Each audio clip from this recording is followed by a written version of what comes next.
Good morning, afternoon, and evening, everyone. Welcome to the FPL Wire Gameweek 2 pod, and what a weekend it was. I'm your host, Zofa, and I'm joined as always by my friend Big Man Bakar. How's it going, buddy?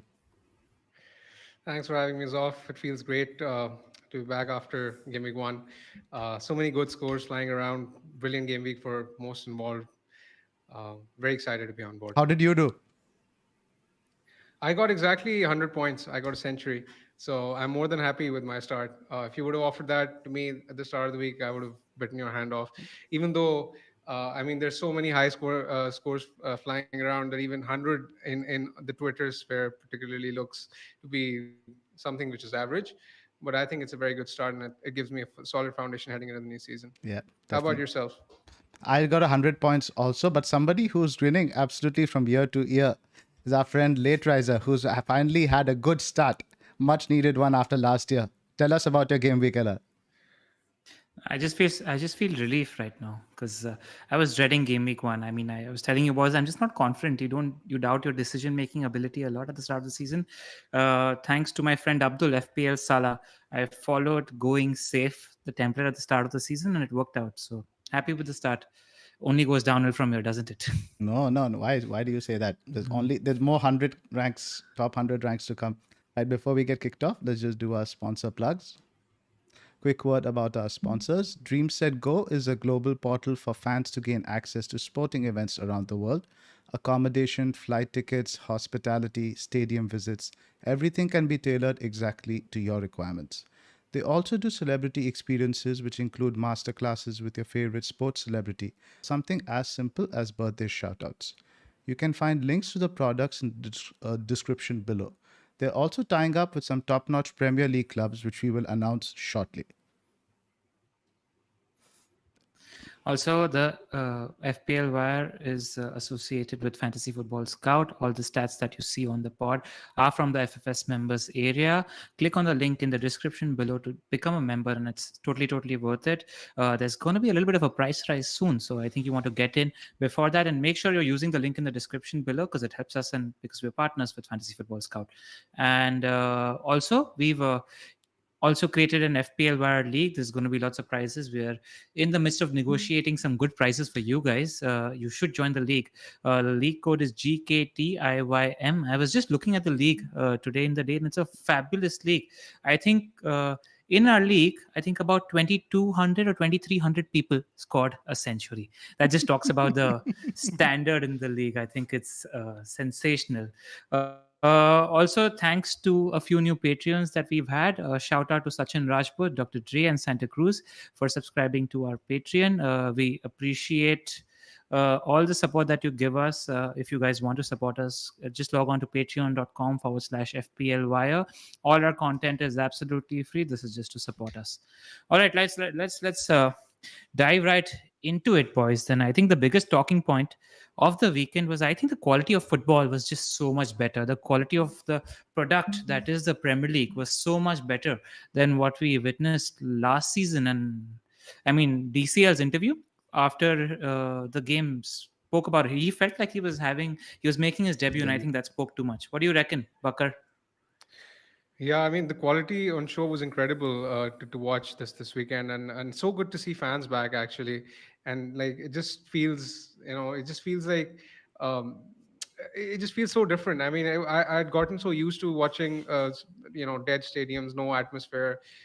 I mean the games were still exciting, but not as exciting. It's nowhere near the level we reach with fans around. Completely different tempo. The midfield aggression, especially in the first game, I couldn't really absorb the Arsenal game as much because it was right after deadline. It felt like we were just so much was happening. But the Saturday game against Man United really got my juices flowing. That midfield battle, the aggression, you would just not see that without fans in the stadium. Right. And A- before and we it's just it's move not it's into not just the fans back. I mean the quality finishing was sublime to watch. It was exceptional this weekend. I tweeted this out on the weekend as well. Man United, Chelsea, Liverpool, Villa, these teams, they scored around 16 goals this weekend. XG was just 6, so XG went flying out of the window. So many good finishes, so clinical. I mean it was very good to watch. I agree. Shout out to Karan S, who's just given us a super chat just to support us, and he's Thank you. congratulating us. We made an appearance on the Premier League Fan Zone Twitch, which was a lot of fun. Got to chat with Leroy Rosner and Jules Bridge. So thank you for that, Karan. And before we move into the game by game, what we're going to do is just sit back and talk about the games because there's a lot of things to talk about. Before we move into that, we've got about 424 people in the live chat. Thank you. We just want to say thank you for joining us. I mean, we got hit like and subscribe, and want to say thank you because last time around, wow, Mir saying we have 1216 people in the chat. I did That's a not new notice record, that. Hit boys. like and subscribe, and Thank you. that's That's a an new all-time record. record. Yeah, for sure. Yeah, and what's happened is we got 25,000 views on YouTube and about 8,000 listens on the podcast version. So I think it's a record number for us. We appreciate the support. Let's not waste any of our listeners' time and dive right into it. Brentford, Arsenal. Bakar, I'll come to you. What do you make of that game?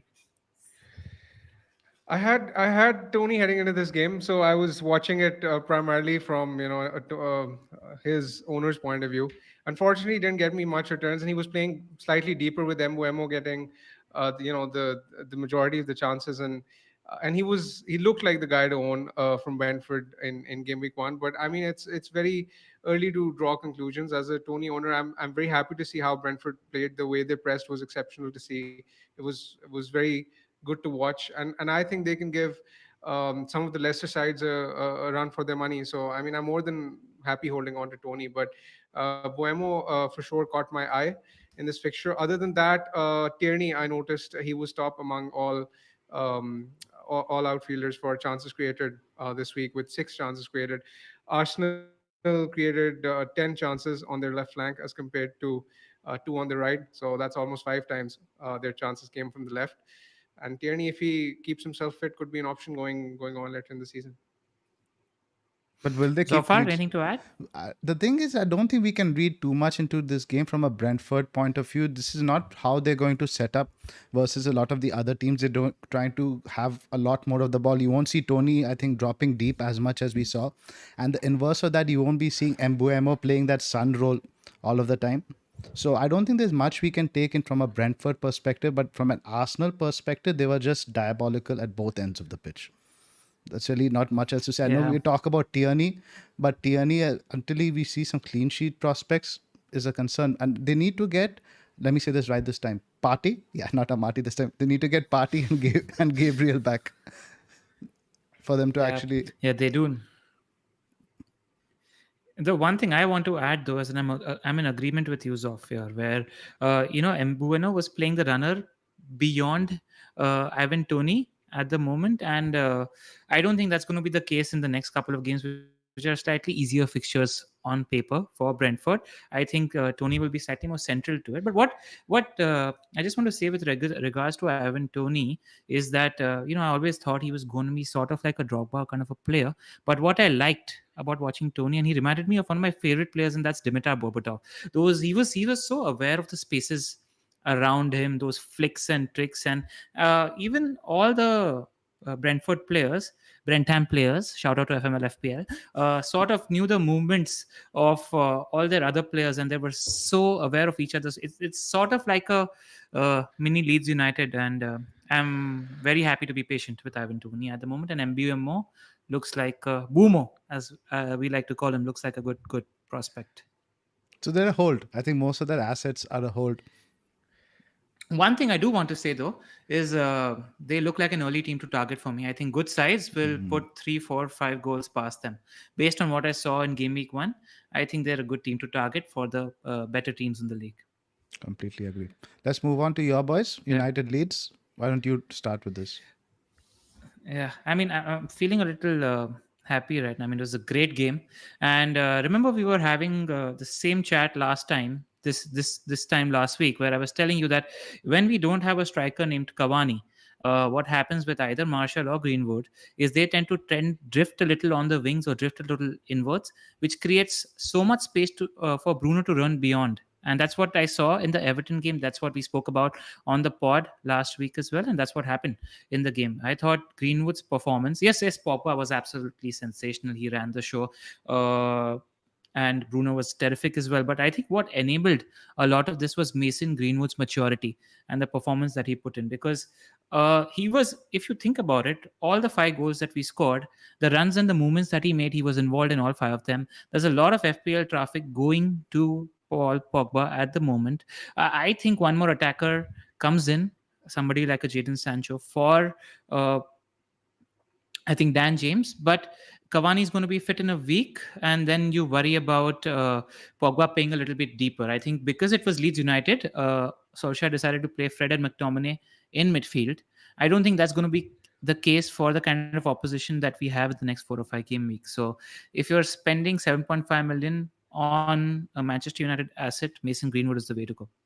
I totally agree with you on Greenwood, and it's one of the things that stats don't give you a clear picture. You look at his stats from the game, I think it shows one shot in the box and one chance created. You'd think he wasn't really involved much in the play, but that's really not the case. He was fundamental. He was very much the focal point, dropping deep. But on Pogba, I'm not sure exactly. I agree with you. Isn't he now the first choice for the left wing spot now that Rashford is out for a bit?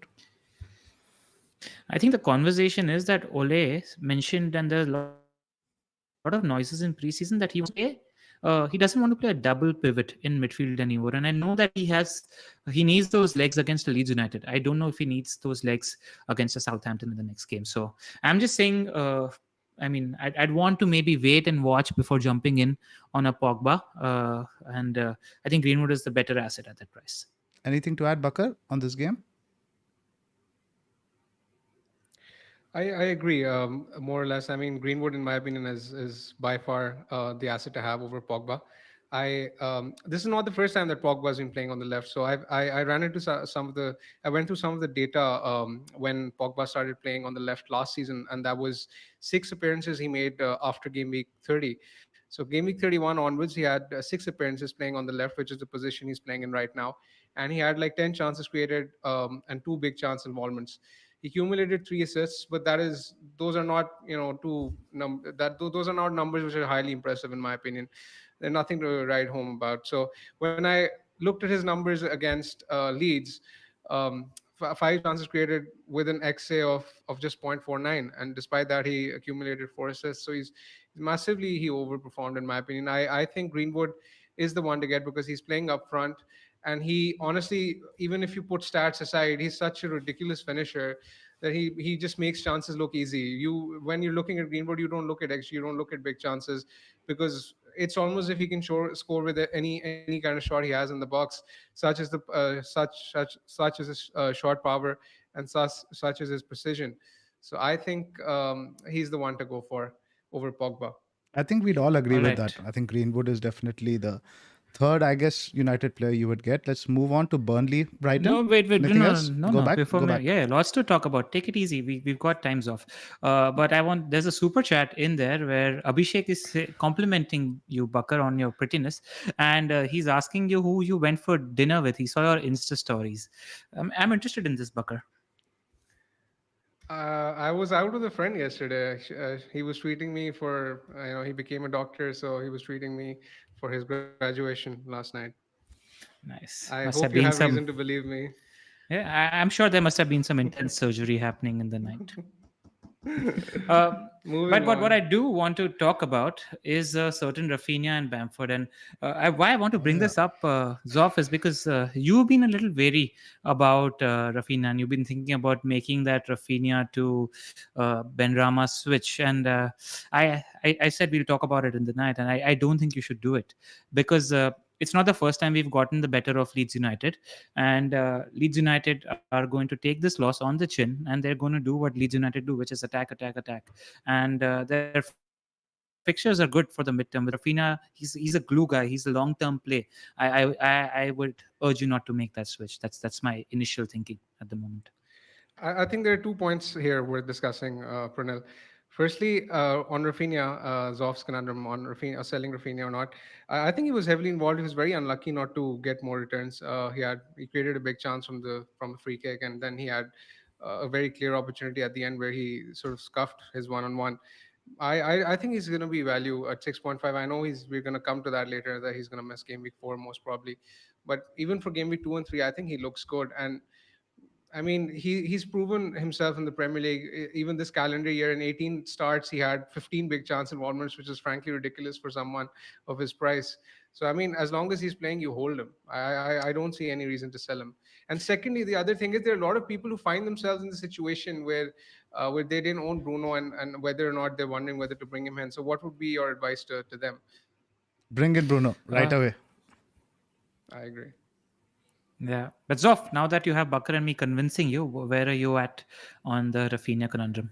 I think a lot of it is just FOMO with Ben Rama. You know, I was bringing him up in preseason. We were bringing him up in preseason. And after I saw that Atlanta game, I saw very much lot of what I saw in Lingard with Ben Rama. And the thing is, Can I narrate the story to the Yeah. listeners? I think it's a good story. Go ahead. So what happened here is that I was busy last Saturday, and the West Ham preseason game was going on, and Zoff was happening to be free on the Saturday. And I said, I'm going to rely on you for eye test. He said he's going to watch all the 4 preseason games back to back, and he saw that West Ham game, and he was raving about Benrahma throughout the game. He was talking about how good his body language was, etc., etc., etc. Then I'm talking to him come Thursday, and Rafinha is in his draft and not Benrahma, and he's asking me, what do you think I should do with Benrahma? So I simply just sent him screenshots of the things that he said to me in the WhatsApp chat, and that's why Zoff is feeling a little bit of FOMO. But I think you made the decision for a long term, and with Lingard probably coming in, I think you should wait. It's a close call, but I think the kind of manager that you are, I think saving a transfer, getting 2 free transfers, assessing 2 game weeks of information suits you more. I think so, probably. And we'll get to it because I think Leicester are there for the taking as well. We'll get to why I'm really keen on that game because it's more than Leicester. It's also the 2 games after. I thought Palace were quite poor defensively. I thought Southampton were quite poor defensively. So I like the next 3 opponents, not just the next Leicester fixture. That's what's drawing me in. Yeah. Also, I think it's worth touching about, because I think Bakar maybe dropped a hint about it, but it's worth pointing out, and it's pretty big news. There's a little bit of a development happening where we have an international break after game week 3, and a lot of the players playing in South America, etc., they might not play game week 4 and even game week 5 because of COVID regulations. They might need to isolate. So it's just something to watch out for. And some very relevant FPL players are on this list. So I think you need to monitor this situation. We're talking about Emi Martinez, Emi Bundia, Allison, Emerson, Rafinha, Richarlison, Gabriel Jesus, Mo Salah, Jimenez, and Cavani. So everybody that's listening to us, watch out for news for this, because it's a sort of like a battle between the clubs and the country, and just tread with caution when it comes to these players. Right. But it's worth mentioning that I don't think at any point last 1.5 years players missed matches due to having to quarantine after internationals, right? They usually give them the exemption. So I don't think it'll be a problem. Maybe hope rather than expectation, but it's definitely something to watch out for. Yep. All right. Next up, anything to add on United Leeds, or we can move on to the next game, guys? Let's move I on. think we can move on. Yes. All right. Burnley, Brighton. I'll come to you first on this one, Zofar. What do you take away from this game? I think Brighton were a little bit lucky to not concede more goals. Initially, they were very open from set pieces, but then second half, Burnley opened up a lot more. Brighton actually overperformed their XG for once. Besides that, not much else. Duffy had some good numbers in terms of shots and like defensive things. So I think he probably might even hold his spot for the next game. He might keep Veltman out, something Veltman owners should really watch out for. Apart from that, not much else, not really much fantasy interest in this game per se. Yeah, I had a double Brighton defense, so it was nice for them to lose the clean sheet in the first minute, because it's just it's the hope that kills you, right? And I had no hope. You remember we were discussing before, what do we discuss? Do we expect Brighton or Burnley to keep a clean sheet? And he said no. No. Webster was close, though. I think he was really close on one set play, which was interesting, I thought. But just a stat that I read, Tom Freeman wrote an interesting article in his scout notes where he mentioned that Burnley conceded a lot of their chances from the left flank. And they conceded a lot in general. It's not the Burnley that we saw last year, which is just good news for Trent Alexander-Arnold. They had the worst home. They had the worst home record in the league, I think, last season. I remember reading that stat. Yeah. Maybe Yeah. besides A lot. Sheffield United. Sorry, Bakar, go ahead. Yeah, a lot of us own. I think all three of us own Sanchez. In fact, so I thought this point might be worth making. That he in fact created one big chance for Modder, and he was kind of unlucky not to come away with an assist. Just- But anyways, coming to the Brighton defense, one thing I noticed was that Brighton conceded three big chances, all three from set plays. And this has been a long problem, long ongoing problem with Brighton. It's a recurring theme. Even last season, they were conceding lots of chances from pieces. Even in preseason, there was this game where they conceded 2 goals from set plays. And now then again, this weekend, we saw that that problem hasn't been addressed. So that is something worrying. Um, for from someone who owns Sanchez, but generally their open play stats were great and excellent. And in fact, they had the best expected goals conceded from open play in the game week after Chelsea. So the defense was very solid, which is heartening to see. So if they can address their problems from set pieces, that could be something good for next game week. Bakar, I'm playing Sanchez in goal in game week 2, and I've got a little bit of a dilemma between Webster and Ailing. Ailing plays Everton at home. I'm currently playing Webster. Stick with that decision. 100%, 100%. I rate the Brighton defense very, very highly. I think you especially should at stick with home. them, particularly particularly at home. Yeah, I was going to say. Cool. There you have it. And Right. Everton looked good. We'll speak out about Everton. They look good, so I think they'll score against Leeds. I do too. All right. Next up, we have Leicester versus Wolves, which I thought was one of the most interesting Wait. games. Are we not talking about the champions of Europe? Oh, okay. Oh, it's your.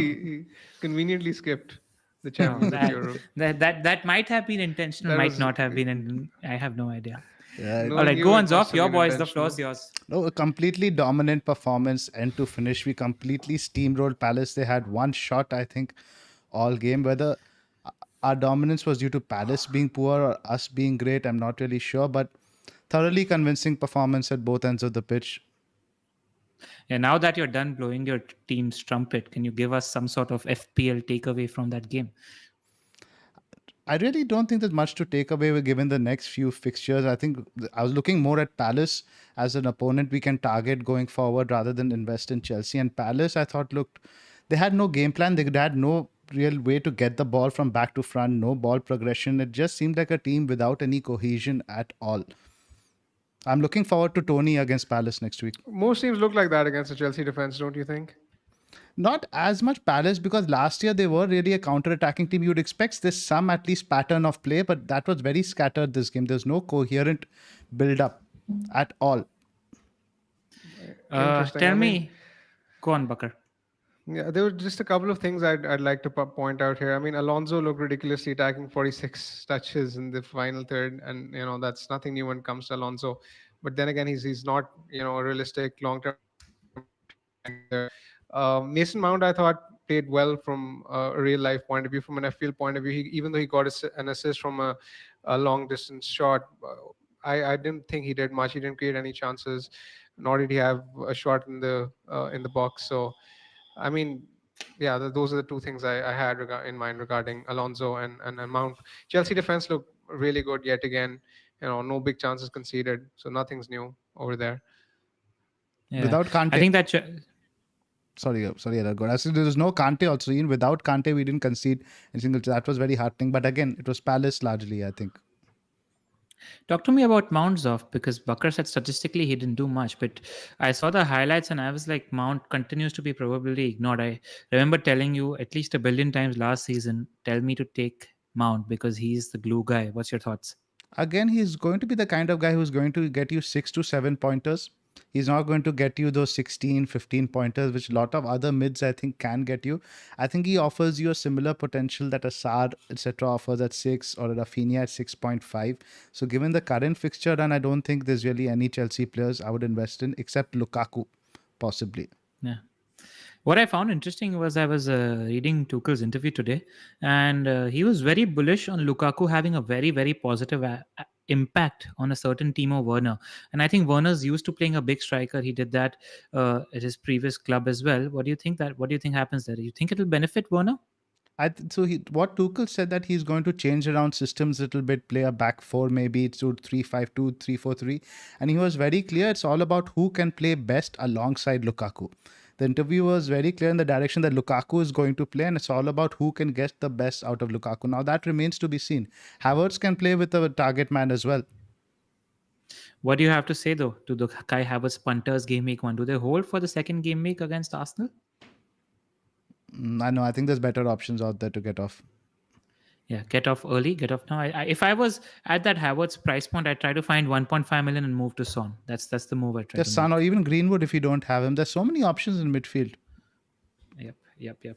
Just want to add on Palace though. I think you still need to give them time because I think the midfield changes, and one of the players I rate is the guy from your team who's on loan to Palace, and that's Gallagher. Gallagher. I think Gallagher and all these will come back into the team, and they will take a couple of weeks to blend in. I wouldn't judge them based on playing the strongest team. I have your team down for the title this season. I think Lukaku is exactly what you guys needed, and if Manchester City takes some time to settle at the start of the season, I think Chelsea are in with a shout for the title. That's what the two match of the day guys said as well. Both Shearer and Wright picked Chelsea for the title race. I like it. I like the confidence. Right. Who do we have next? We have Everton. Everton. Bakar, you want to start on Everton? Sure. Calvert-Lewin was top among all players in the league for shots inside the box, so he's clearly the one for FPL attention. And Match of the Day did a piece on him this week as well, where they sort of said that Everton had like 17 crosses targeted towards him. So that bodes well for him heading into the coming game weeks. Other than that, regarding Dean, one thing I noticed was that with Everton last season, they had this trend where the significant majority of their creativity was coming down the left flank with Digne and Richarlison.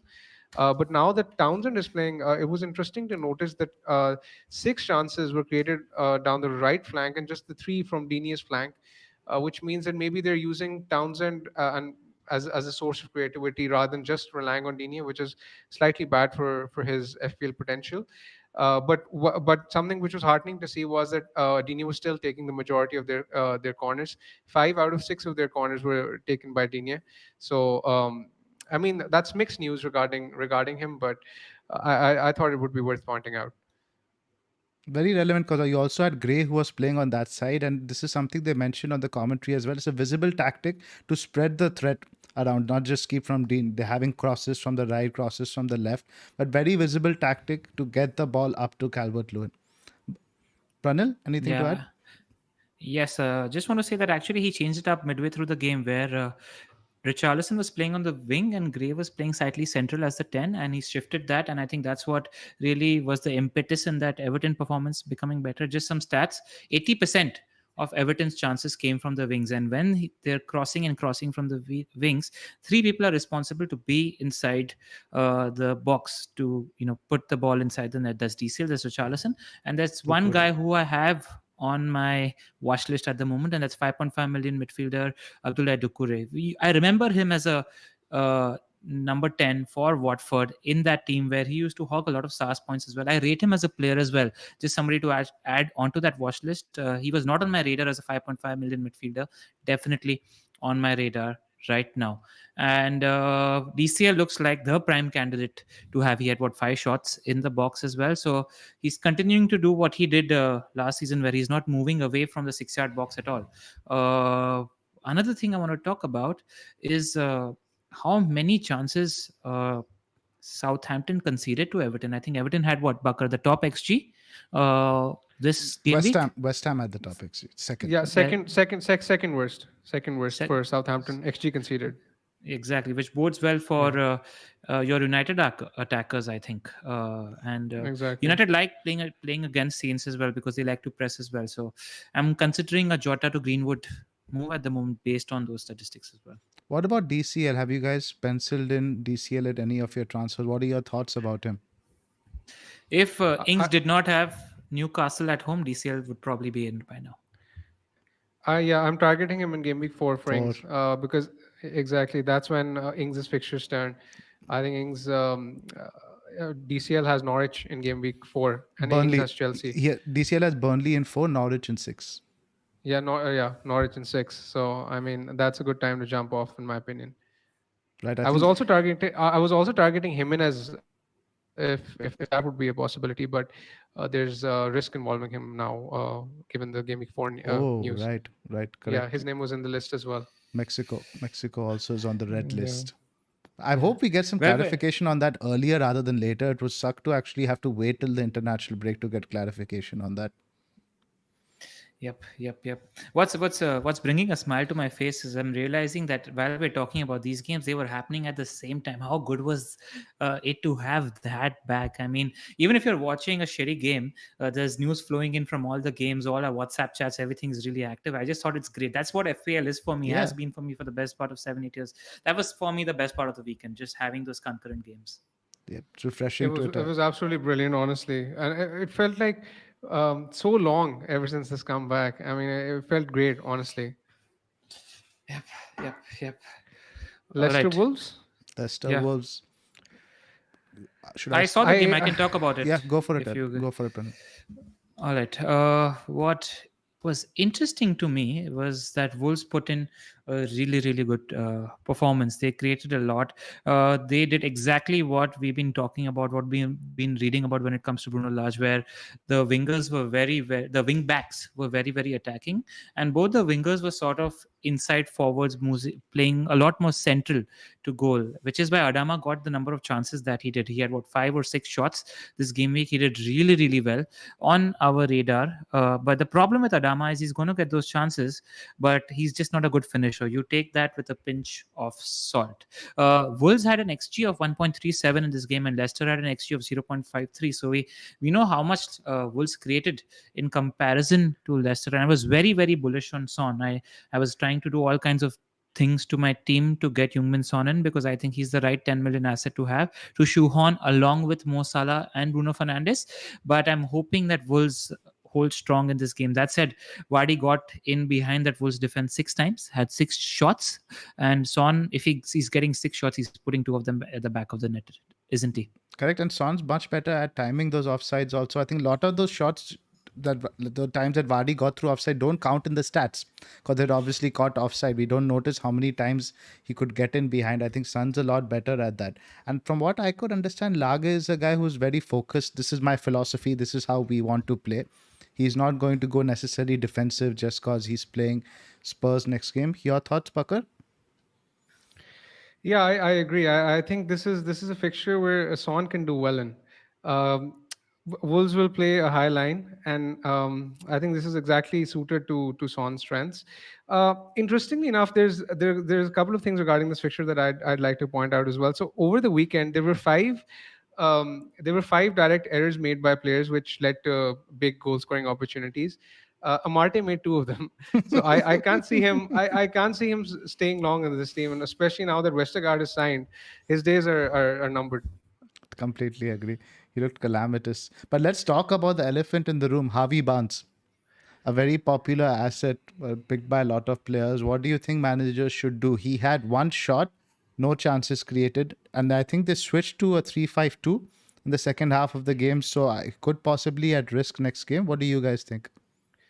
I I, don't think it's worth selling him, because the reasons why you picked him, that he looked good in preseason, they don't really change. And I mean, one game is too small a sample size to assess someone. I'd give him at least the West Ham game and see how he looks. There's one point noting though that there might be a slight risk to his security of starts, because the Leicester switched to a 3-5-2 in the second half, but I still expect him to start, and I think it's worth giving him one more opportunity. Yeah, all well and good, and all I agree with that. But if you have 0.5 million in the bank, I'd make the switch to Greenwood. I To don't want to sit Greenwood. on the fence with the opinion I'm giving. If you have zero point 0.5 in the bank, there's all potential with Greenwood against Saints. I'd make the switch. And if you're making this sort of play, and if you're playing the game in this sort of way, just don't look at what Barnes does. Think about what Greenwood is doing, assess his performance, think about the variance when it comes to Greenwood's performance, look forward if you're willing to play the game this way. Correct. I think the main reason people might be hesitant on Barnes is the game week 3 fixture. I think that's the carrot that a lot of people are looking at, right? Even after the West Yep. Ham game, you want him for the Norwich game. So it's a tricky decision, but I can understand with Greenwood, it would probably be, as Bakar says, a no-brainer.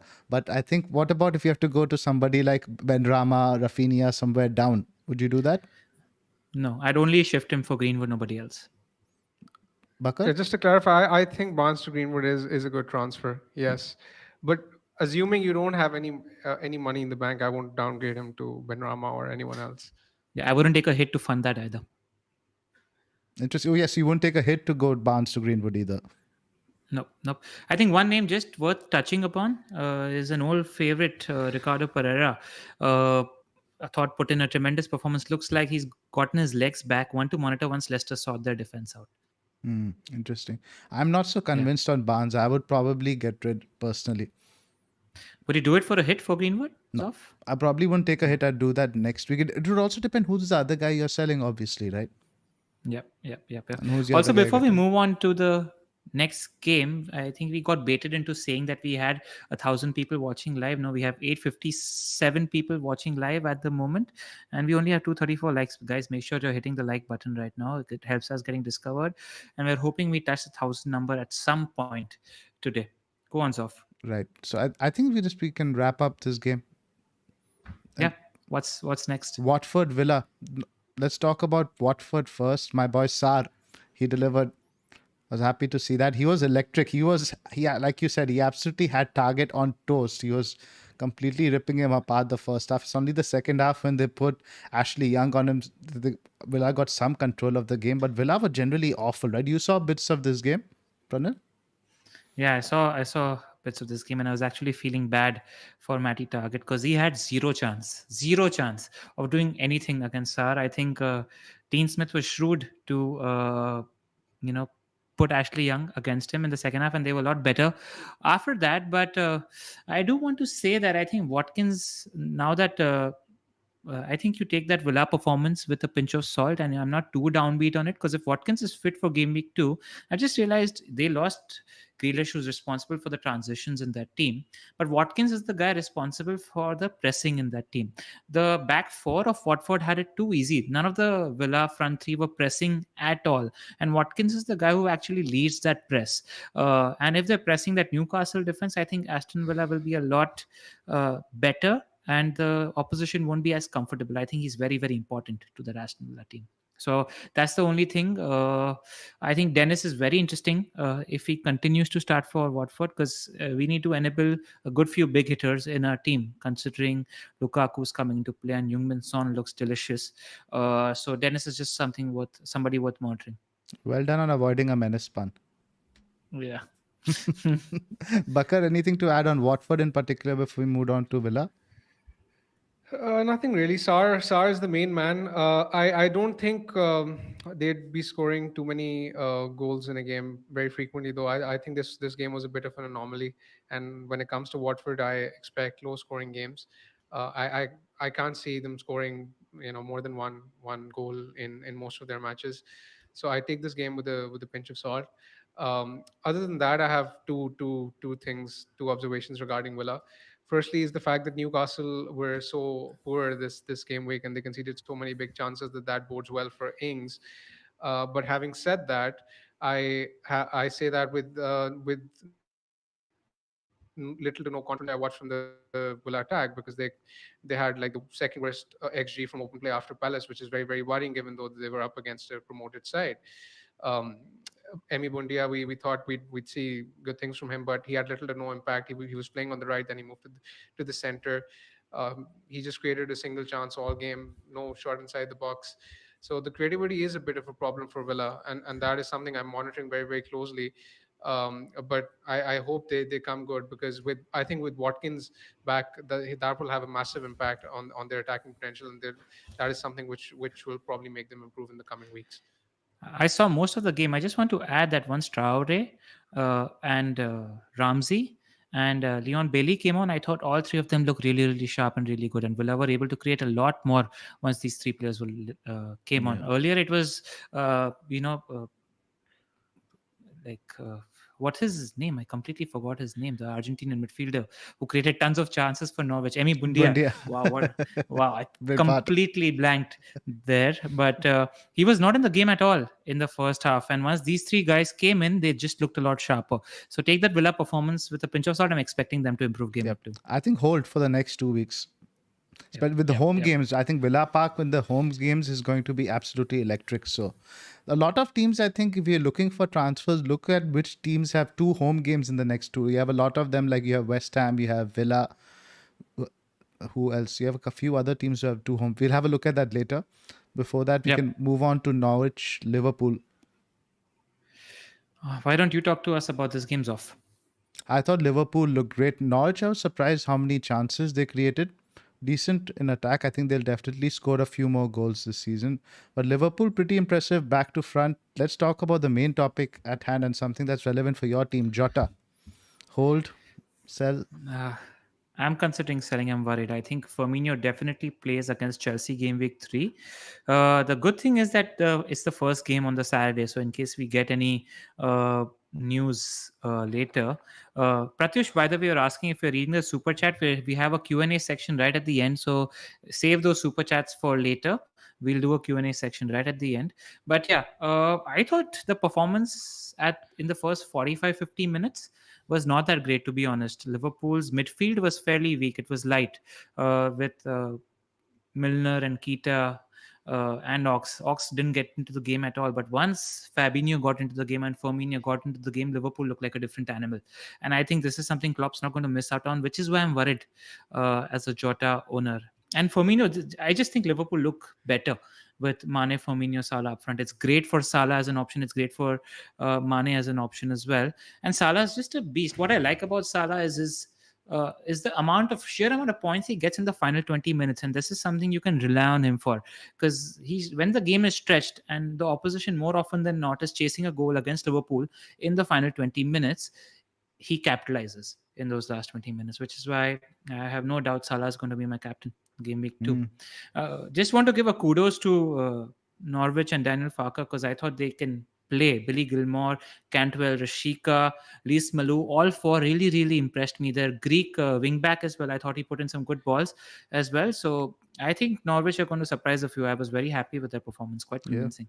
I was quite happy with the other Greek fullback as well, Shimikas. I didn't think he would be taking so many set pieces, putting crosses in, having shots.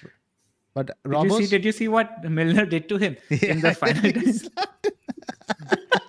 It's like, wake up. Even Virgil was in his face and he's like, bloody hell, wake up. I was just laughing so much. It was quite funny. It was quite funny. Bakar, anything to add here? I was doing the same in front of my television. I was screaming at him because I had double Liverpool defense. When that shot went, I pretty much written off the double defense when that cross went in. I did not expect Allison to save that. If anything, I expected the volley to go in after. Yeah, I mean, they fluffed that chance. That really should have been a goal. Honestly, I had a mini heart attack watching it. Honestly, it was terrible to watch as a Liverpool double defense owner. But yeah, I mean, overall, Salah looked really sharp. There's nothing much to add. He was top for big chance involvements among all players in the league. Top for penalty area touches as well. Jota with 2 big chance involvements. Mane had no big involvement. This is a recurring theme. Every preseason I was discussing this with a friend of mine who was, telling me that Mane looked so good in preseason, and I told him that this is a recurring thing. This happens every season. Salah doesn't do much all season, all preseason. I think he had 1 assist maybe at best. I'm not sure. And when it comes to game week 1, he absolutely kills it. While Mane is, nowhere to be seen. So this is a very dangerous trend, and that's why some of the decisions you make should not be based on preseason, especially against tried and tested players. And the other thing I just wanted to talk about is the fact that Liverpool were making quite a few errors at the back, as we discussed earlier. They made the most errors leading to a chance this week, and they were extremely lucky not to concede. Because they got a bit too casual at the back, and that is something that might cost them. They had the worst XG from set plays conceded, while Burnley had the second best. So this is something which might come into play this week, because Burnley will fancy themselves from set pieces at Anfield. Oh, wow, those are some good numbers, Bakar. Very impressed with those Cheers. numbers. Anything to add? Nothing. Newcastle. Just for those that own Man City assets, except for Gundogan. Gundogan is injured at the moment. Looks likely that he might not play game week 2. Watch out for news. But I was surprised how bad Tim Krul was. I mean, every time somebody shot the ball, I thought the ball was going to go at the back of the net. He was slow. He looks old. I can see Gunn coming into play very, very soon. Just wanted to add that. I thought Krul doesn't I look agree. like a Premier League quality keeper at the moment. City are going to be a wounded animal next week against Norwich. Yeah, that's the thing. Can I actually we'll talk about that when we're discussing my team. I'll wait. Cool. Yeah, we'll get to that. Let's talk about Newcastle. What do you think though? Do I sell a Diogo Jota, Bakar, Zofar while we're on that? Because a lot of people are Firstly, you have the advantage of it being the early kickoff, so you can wait till the lineups are announced. I mean, if any early leaks come out, um, if there is no news, then I mean it's tough now because with Jota, I can see why you're tempted to buy Greenwood, but with Jota, if Salah is likely to miss game week 4 and potentially game week 5, then Jota, and same is the case with Firmino, then Jota comes into place into play in game week 4 and 5, and if he's nailed, then who knows? I mean, it's a tough call, honestly. I mean, so especially you're given that he might miss game week 2 or 3. I would have, if this news hadn't come in, I would have been very certain about you selling him. But now I'm 50-50 on this call because it sort of looks like a decision that could backfire in the weeks to come. So, Zofar, are you Maybe not sitting immediately, on but the later on. fence like our friend Bakar as well? Bakar did not help me at all. He just presented the cases on both the sides. I want your opinion, not If on the you fence. if you put a gun if you put a gun to my head, Pranil, I think I would sell. If you put a gun to my head, yeah, I All think right, I would. cheers. Appreciate it. Zoff, what do you reckon? First of all, I personally am not reading too much into this news of them missing game week 4, game week 5. The Premier League is England's biggest export to the world. It's gotten off to a great start. You've got fans back. They're not going to diminish the quality of their product by letting their marquee players miss multiple matches. I think it's very, very likely players are going to get exemptions. So I don't think that should really factor into your decision making at this point. So I would sell Jota. All right. And I'm going to do the pod partner thing as well because both of you have given me a lot of good advice where you all told me get a bench. You all told me don't play very risky. And it kind of worked. So, yeah, this season is about listening to the pod partner. So I'll think about selling Yeah, Jota. because what's happened with Greenwood now is now with the South American players, the thing is it's not just a quarantine period. They've added a third round of matches to the calendar. So what's going to happen is they're going to play in the early hours of Friday morning. UK time. So even if they don't have to do the quarantine exemption, they're very likely not going to be able to play the game week 4 fixture, especially the teams that are playing on the Saturday. Leeds and Liverpool play Sunday. So you might get some time over there, but it's very unlikely Cavani is going to pop back and play on Saturday. So you're probably Correct. getting game week 4 as well out of Greenwood. And you look at the fixtures, you have Southampton, Wolves, Newcastle. Yeah. Good run of fixtures. Good run of fixtures. It's All right. a Cheers. no-brainer, as some might say. Cheers. The good thing is Greenwood is not rising in price anytime soon. So I'm definitely going to wait until Saturday to see if we hear some Yeah. murmurs. You might have to take a bit of hit short term. Maybe Jota outscores him this week, but I don't think he starts game week 3. Yep. And I'm okay with it. I'm okay with the player I'm selling, hauling. It's something you told me as advice last year where you focus on the player that you got in. And I'm just okay with it. I can deal with it. Precisely. Newcastle, West Ham, the game of the weekend. Absolutely. Game of the weekend Yeah. by a distance. If you hate defending, I guess, as an Italian coach or something, this game must have been something that would you poke your eyes out. Agreed. Bakar, why don't you take us through this game?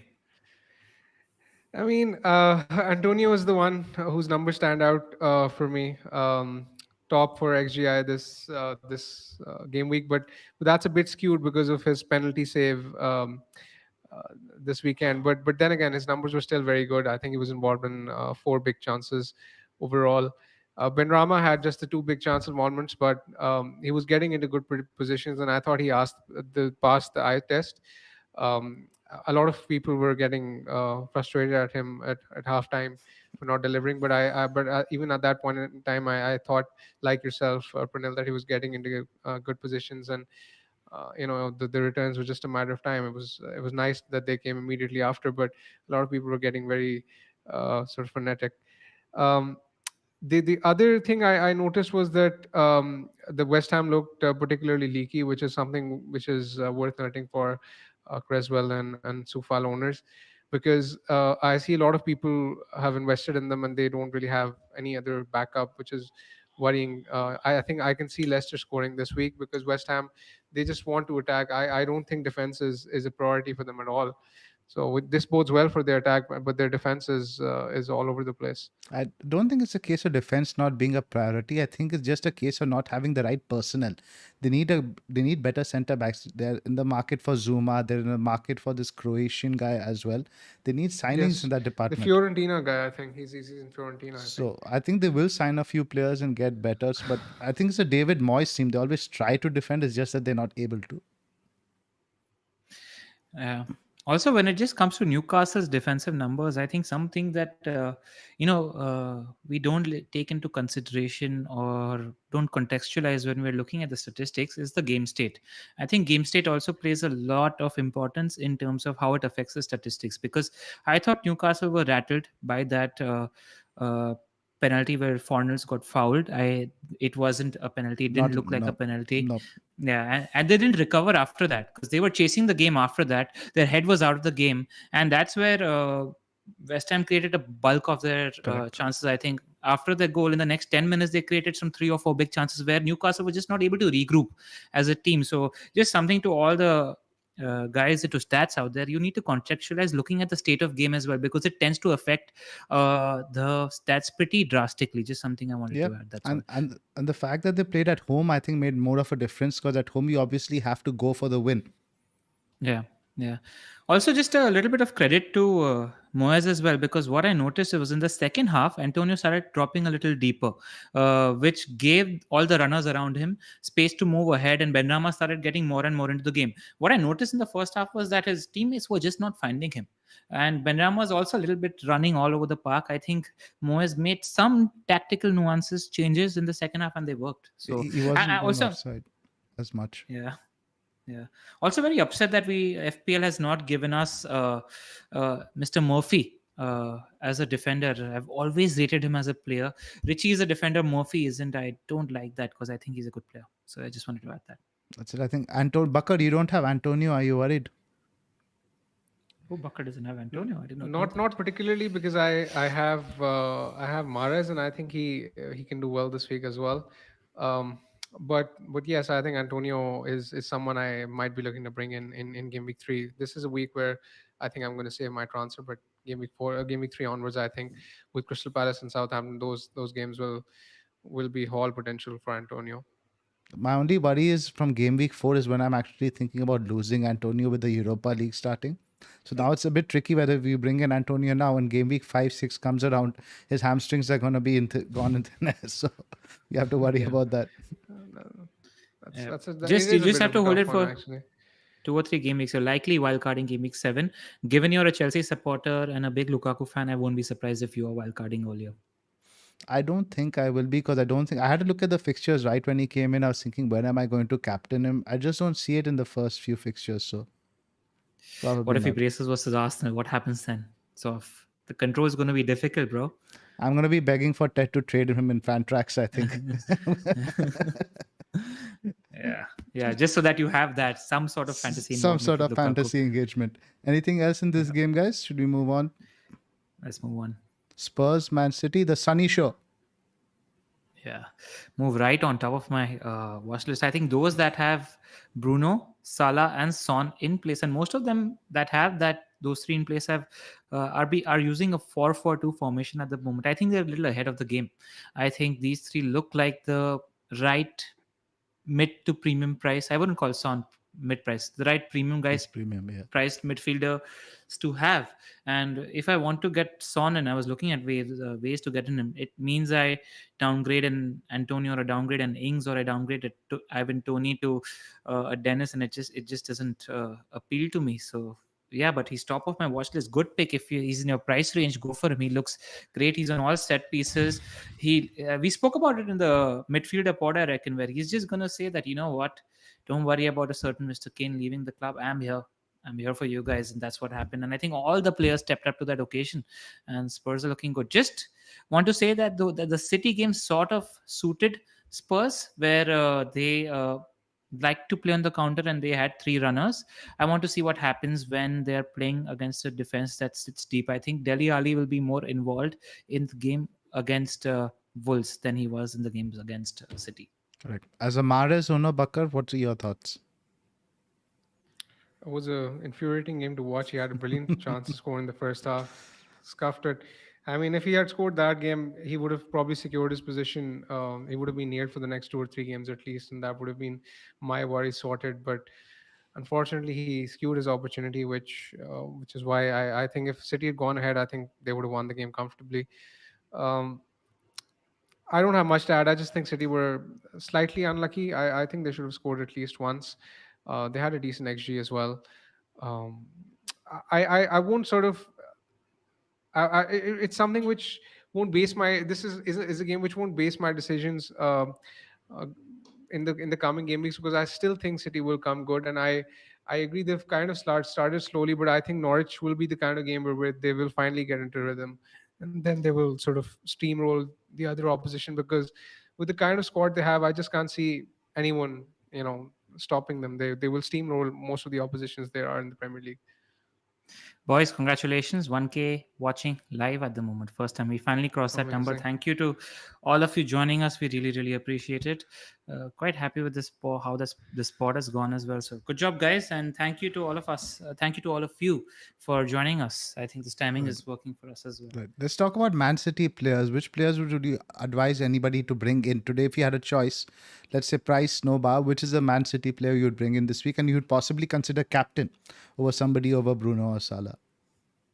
I don't want to advocate captaining anybody over Salah or Bruno at the moment. They look like the better. So would you ignore options. this fixture and just in this, let's say now today somebody like me doesn't have a City player. I had kept 0.5 in the bank thinking earmark this fixture that possibly bring in a City player and captain. But I don't think I'm going to do that now. I Yes, wouldn't I don't ignore think you this. need to. But I don't think you ignore this fixture. If you have a luxury move to make, I'm considering Jota out, and I won't lie, I have Grealish as well as Greenwood on my mind at the moment, because City are City. They're a great team. They're a wounded animal, and Grealish did fairly well. I thought he did have his fair share of chances as well. I think it's just something I tweeted also last week. I think when the dust settles, if they do get Kane, they've got Grealish who's creative. They've got Foden who's sort of creative. They've got KDB who's creative, and they have Kane who's creative. They're going to need a runner who runs beyond the defense, and that man is Raheem Sterling. I reckon he's going to benefit from all these playmakers in this team. Definitely. But Not right now, eventually. they need that finisher in Kane, though. You could see that focal point was lacking. Zoff, I mean, the thing is not the fact that I doubt who will, that City will score quite a few goals. It's just that who will get the most amount of points, and that is very tricky to guess. And that is why I think you, as someone who doesn't have any City, you can potentially ignore the fixture, because I think there's a greater chance of you getting it wrong than you getting it right. I think you get it. I wouldn't be surprised to see City putting 4-5 I past mean, City. De Bruyne, Grealish, Mahrez. Who do you think is the main guy to get? I'm not so sure. If you get KDB is the main guy. But I Yeah, don't but think many of us can afford him with Bruno and Salah Exactly. in place, and we're not selling Bruno and Salah after their 15 plus point hauls in game week 1. Then I think you go for Grealish. And I think you wait until Friday as well to see what kind of noises are coming out of that City camp as well. But I think it could be a shrewd play to not ignore this game and just go for it, despite what we saw in the first week. If you consider things in isolation, Pranil, and ask me who is the one guy I would go for, I still think Mahrez is the one to get.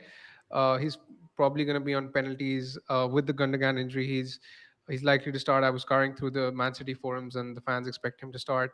Norwich conceded twice as many chances on the right flank.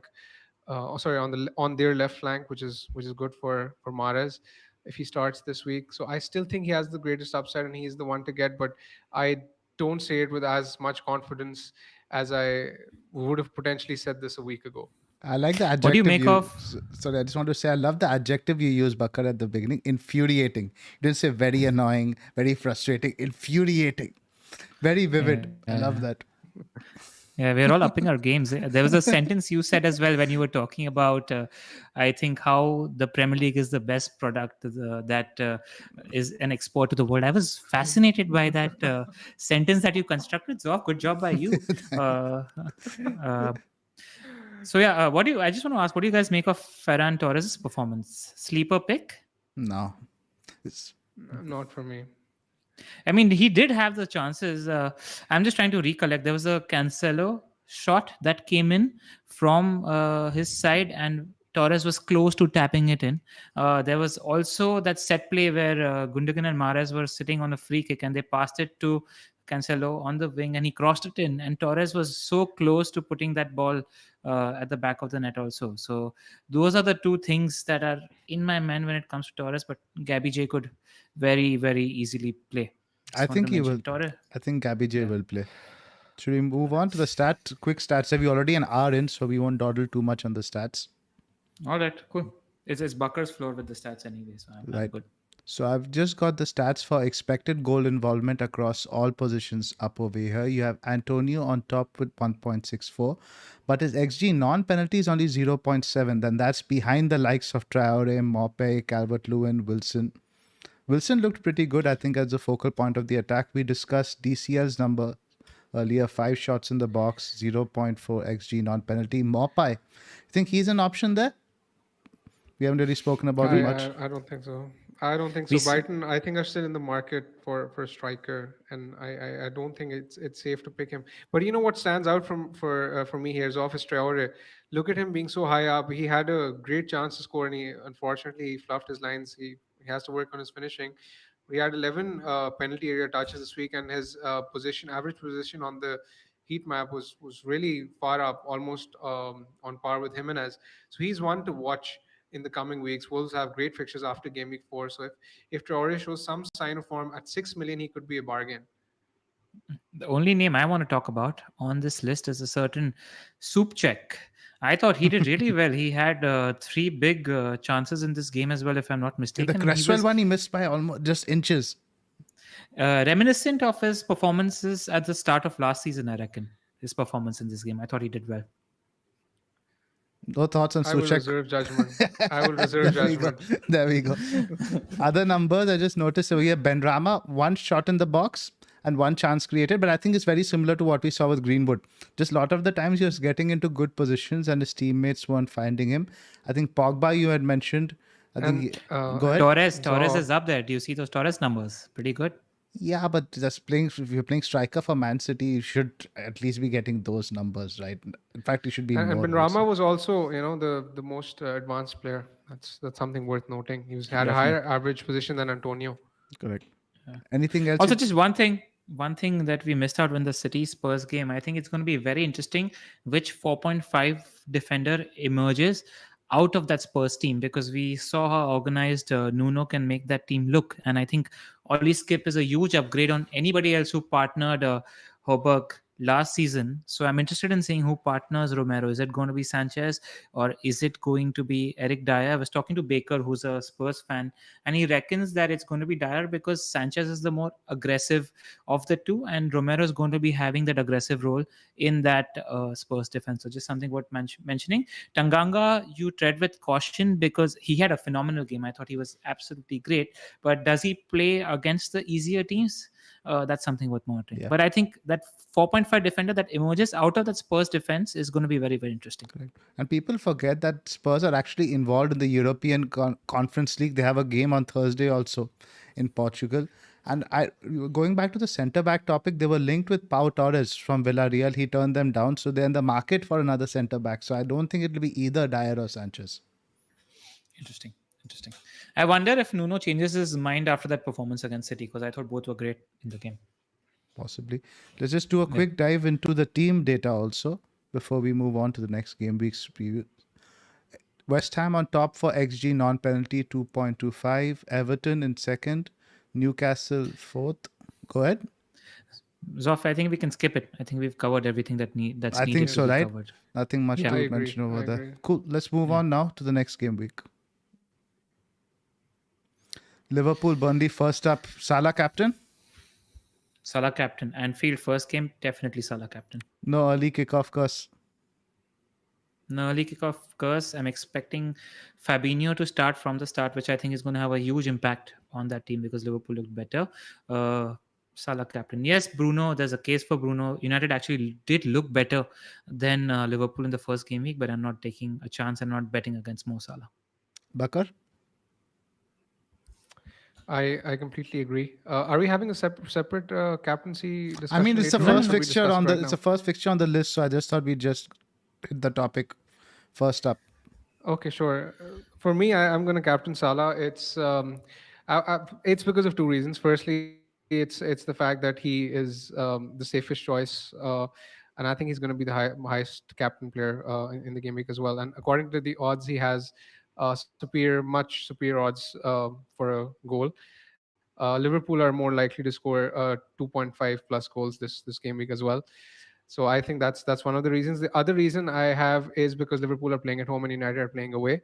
I looked into some of the data in the previous seasons, and we mentioned this in one of our earlier pods as well. I think this is very relevant, so I should bring it back up.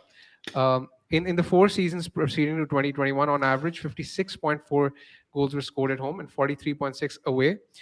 Um, Man United are following a similar pattern, who have scored 55.8% of their goals at home and 44.2 away, while Liverpool are the extreme anomaly. Liverpool have scored like 59% of their goals at home, which is a lot. So in the seasons preceding COVID, Liverpool were scoring tons of goals at home. The last season was the anomaly where they scored more away from home, but I expect them to revert back to the mean where they will score far more goals at home than the last season, and they will follow the same trend that they were following in the 4 seasons prior to COVID, where they were scoring 59% of their goals at home and just 41% away. Completely agree. It's not wavered from Salah, and I think Liverpool will be out for revenge after Burnley ended their home streak last season. Another point of Go ahead. sorry to cut you off, Pranil. I mean, a lot of people are basically mentioning that Salah's record against Burnley isn't all that great, but for me, when it comes to captaincy, I don't really look at these stats with. I don't consider them with.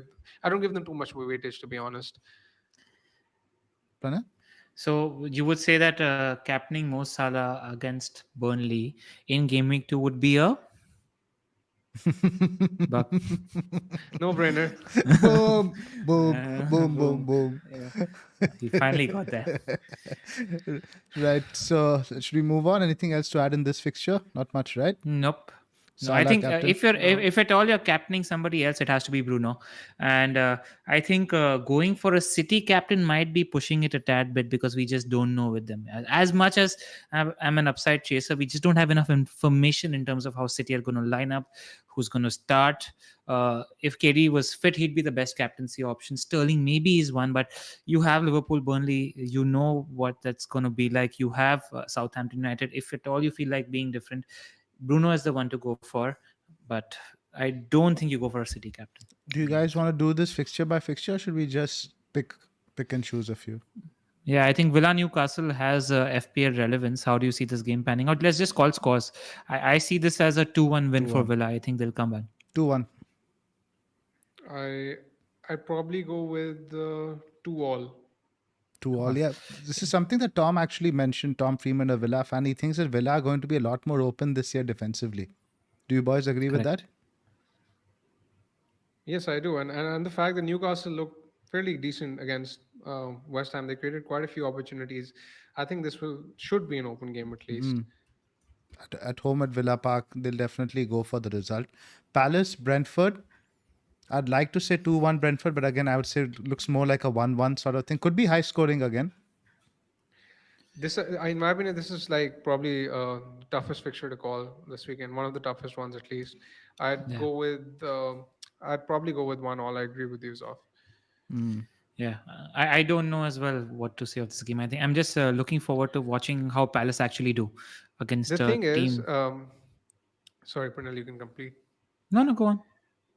The thing is that when I was looking at Palace's fixture list, this is a game which is more or less must win for them, because the games after this, for the next coming weeks, are very very hard, and this is the one fixture at home where they would expect to win, and they would target as it being a, kind of like a must win fixture, a very winnable fixture, as crazy it is to say at the start of the season, but this is actually a very important game for them to win. So I don't think it would be too easy for Brentford. That's why I think, maybe a 2-1 Palace win or Yeah. 1-all, something like that. The atmosphere at Selhurst Park is also supposed to be on another level. So I really do think Palace will go for the result. So I don't see clean sheets for either team in this, especially.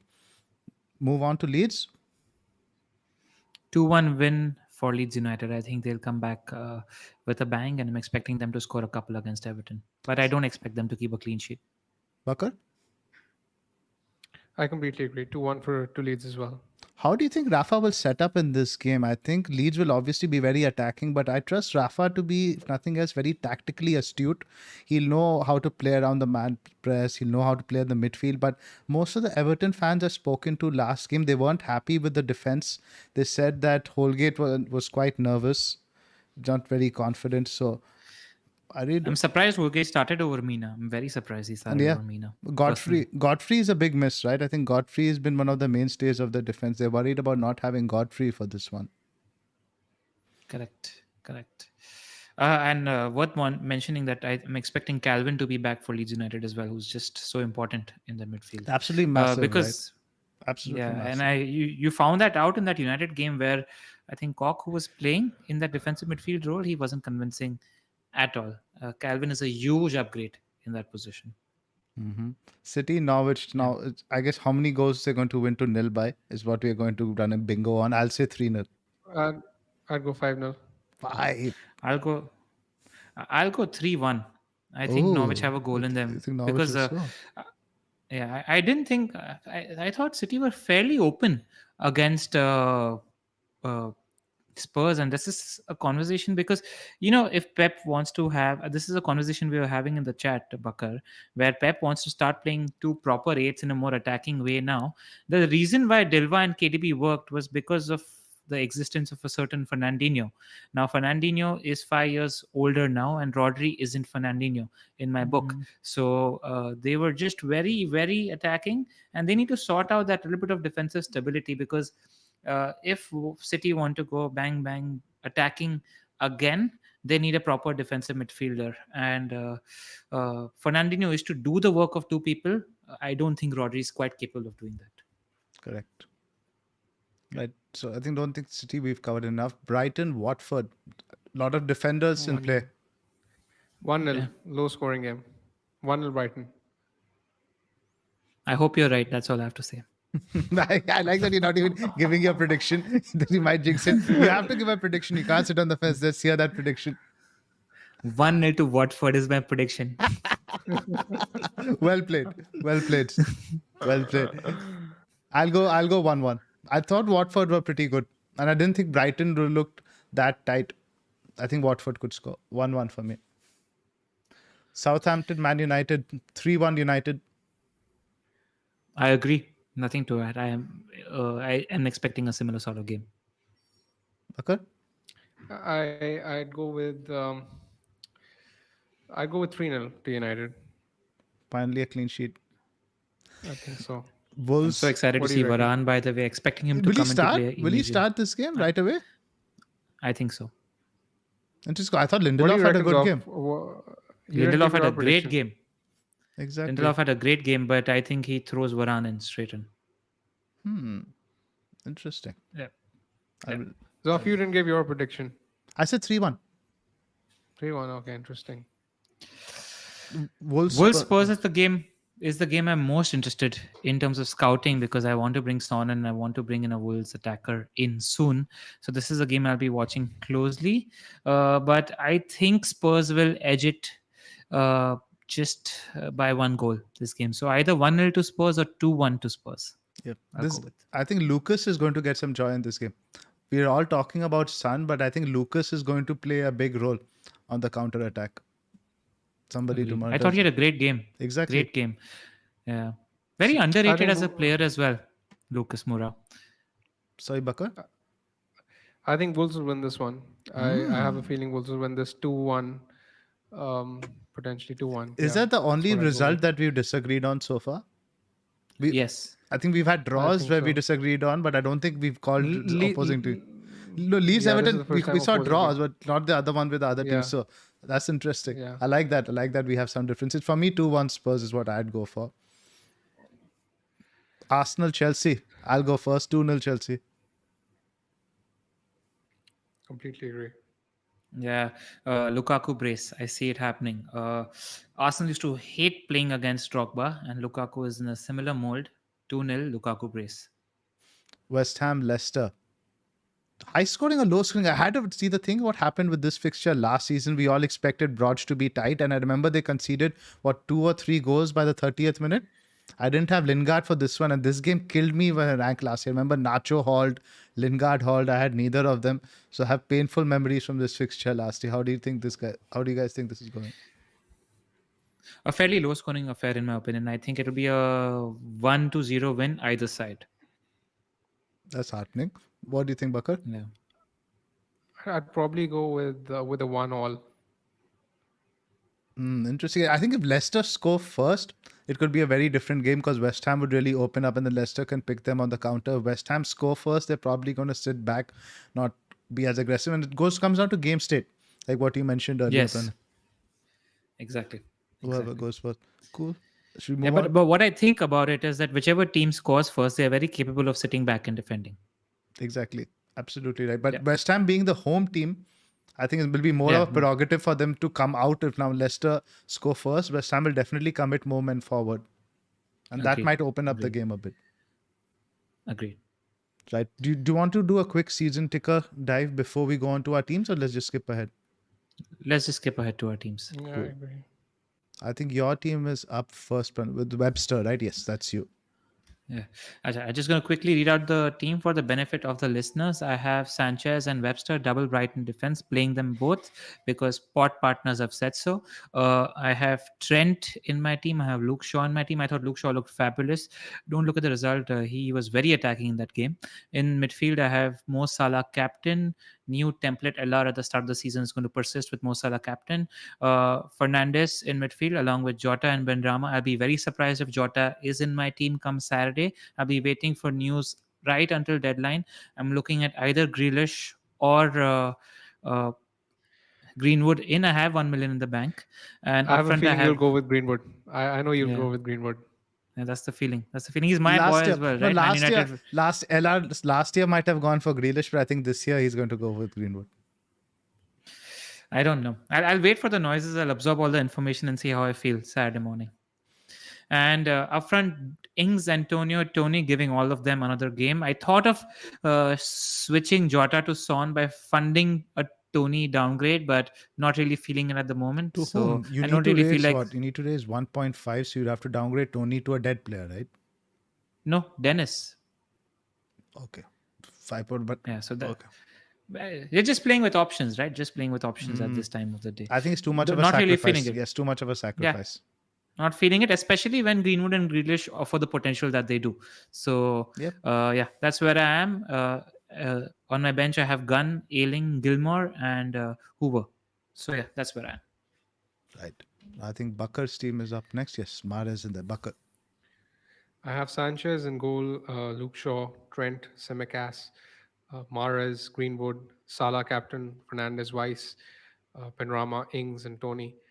And that's going to be my 11. I don't think I'm going to be making a transfer. I'm fairly sure, unless there's any kind of concrete news we get regarding any injury, or if there's any kind of news that Mahrez isn't going to start or anything like that, which I highly doubt there will be. Yeah, you can't sell Mahrez now, definitely. I'm so jealous of that team that looks primed to perform. For all the worry that the Mahrez owners have in game week 2, I'm so jealous that they have Mahrez in place. Because if he starts, it could rain points. Correct. Absolutely. Yeah. My team up next: Sanchez, Shaw, Alexander-Arnold, Shimikas in defense, Greenwood, Fernandez, Salah captain, Rafinha in midfield, Ings, Tony, and Antonio up top. 0.5 in the bank.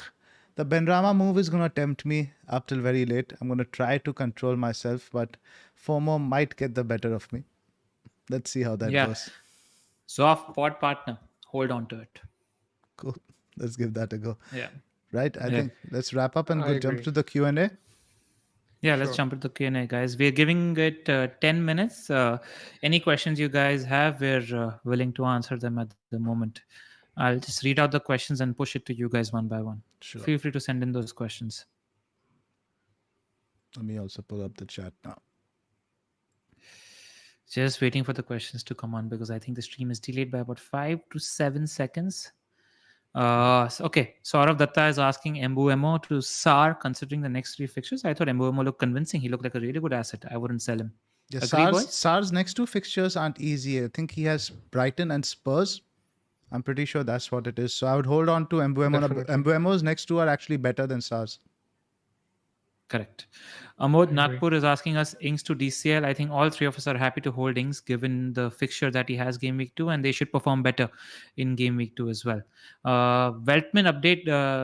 Abhi, we don't have an update on that at the moment. We're just waiting for press conference news that will come in by the end of the game week. A lot of Gundo out questions. Who do you think is the best Gundo replacement option? Greenwood? Greenwood. All right, then. There you go. 3 out of 3. Mason Greenwood, best option for Gundo replacement. All 3 of us are on the same page here.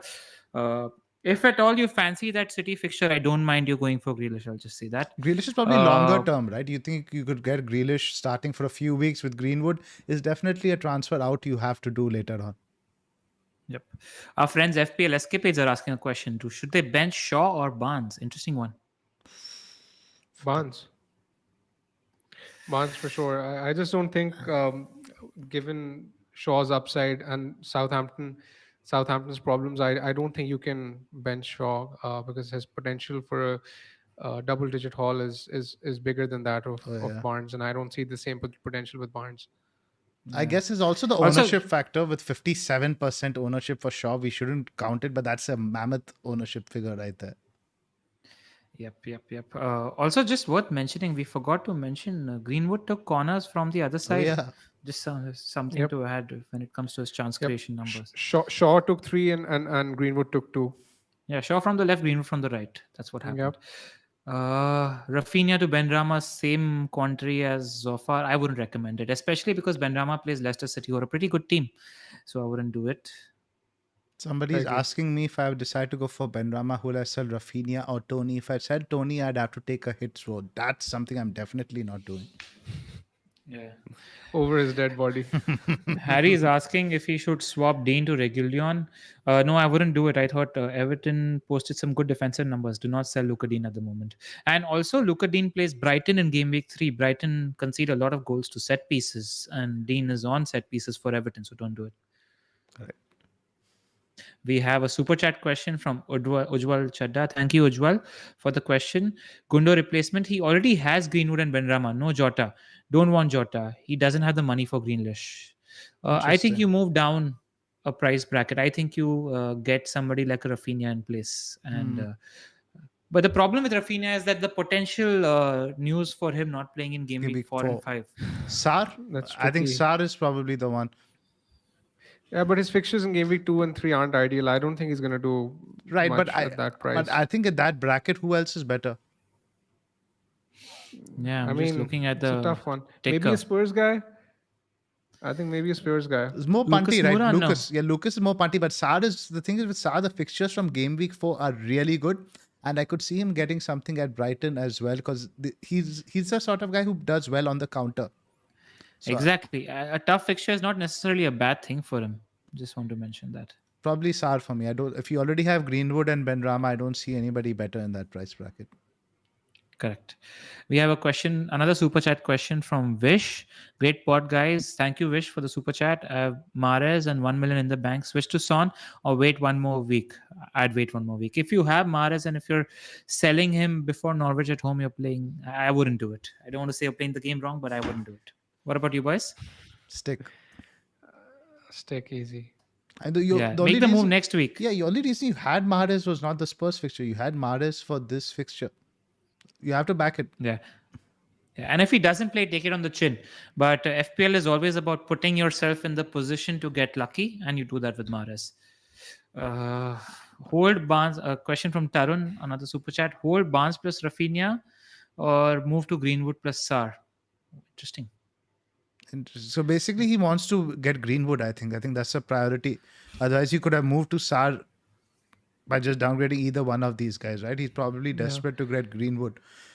I Yeah, think but I don't think it's worth a hit, surely. probably Yeah, not. it's I'd give it this week. I agree. All right. Next question. Amir is asking, keep or sell Bundia? I think Keep. you play him for that one home fixture, see how he does, and then take a call. But take a call after game week 2. Correct. Yeah. Felice Tosh is asking, Inacho, is he worth staying? No, I'd bin him. There are many more people who are much more nailed on for minutes at the moment, and you go for them. Another super chat from Karan S. He has Havertz as a 1 week punt, planning to go Sancho in game week 2. Bruno team with Greenwood already in place. Is he doubtful after playing the friendly? Who is doubtful? Sancho. Sancho. I think Sancho is still going to start. Yeah, I think Sancho will start, but you wait for Ole's press conference and see what Ole says. Because Dan James isn't going to play. Somebody needs to come in. It could be Martial, it could be Sancho. Martial as well. Martial, you play up top with Greenwood, right then? Martial could play on the left as well. Greenwood could play on the... I think he's going to play Pogba on the left. I think he was so effective last game in the link up. I think we were talking earlier about the midfield role. Pogba, we moved there. Yeah, Van der Beek who could play that role, right? Exactly. We do have Van der Beek who could play that role. Interesting. Tesco is asking a question from a super chat. Are you worried about Son price rise this week? Zoph, you've been monitoring the price rises. Is he close to rising?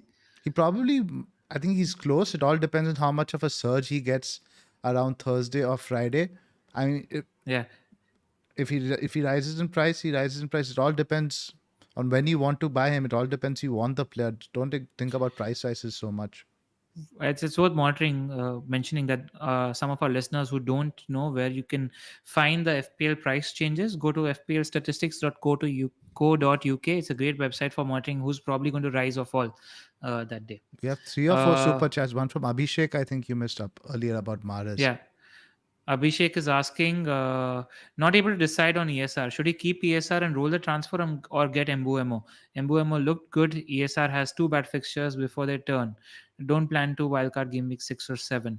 Abhishek, if your next sub playing is pretty decent, then I'd hold on to ESR. I don't like using my transfer there. I'd want to use my transfers in upside positions this early, and I don't see too much of a difference between Mbuemo and ESR. I think it's too early to judge that 5.5 million bracket. You temper your expectations. One return in 3 games is good for a 5.5 million asset in attack, so you wait. Yeah, but I think I think the way his team is structured, he has to play ESR, or I don't think he really has a good defender to come in. So I think ESR at home at Chelsea, I don't know, has some potential, but I'm not too against Mbuemo because the next fixtures are against Palace and Villa.